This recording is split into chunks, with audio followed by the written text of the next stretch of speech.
not wanted to. I want to invite Haylie Shinsato up to share her testimony about what it looks like to be in fellowship. Thank you. Yes, hi, I'm Haylie, if we haven't met. And I just have a quick testimony. So I grew up going to church here and there, but not consistently. And it really wasn't until middle school, high school, that my family started coming to church regularly. But it wasn't a priority for me. I only came because my mom told me to. So I knew of God, but I didn't really know God. And I wasn't very interested in getting to know him. After I graduated high school, I moved to the mainland for college, and I had the freedom to make my own choices. But building or pursuing a relationship with God wasn't high on my list. I would still come to church when I came home for breaks, but only if I had nothing better to do or if I was voluntold to help. It wasn't until the summer of my junior year in college that I began to genuinely seek God. And this was because I watched my parents begin to grow in their own relationship with God. I watched them get involved in Ohana groups, even host Ohana groups, and started serving in church. This led me to say yes to Jesus and get baptized with my cousins. But if I'm honest, I didn't really feel different. I came to church regularly and willingly, and I even watched recorded services online when I went back to college. But I wasn't a part of a community. I'd go to service, and I tried to sneak out and slip out the door before Pastor Earl caught me. And I would come to Sundays, kind of like what Melissa was sharing, when I would come to Sundays and just sit in for the services, but then try to leave right after. So I was being filled on Sundays, but during the week, I didn't have anyone to keep me accountable, which left me feeling drained, burnt out, and irritable by the time Sunday rolled around again. As an introvert, when I felt overwhelmed, I tend to withdraw and isolate myself.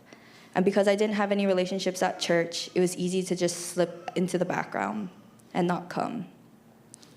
On top of that, being away for college left me feeling disconnected from both God and people. In that loneliness, the enemy planted lies, the loudest one being that I had to figure out this walk with God on my own. That I had to learn how to pray, I had to learn how to hear his voice, I had to learn how to grow in my faith all on my own. But the truth is, Jesus didn't do life on his own. He had disciples. God never intended us to walk this journey by ourselves. Ironically, when I was away in Scotland, I began to find community here in church. Because of the time difference, I could watch 8 a.m. service live, and I could interact in the online chats.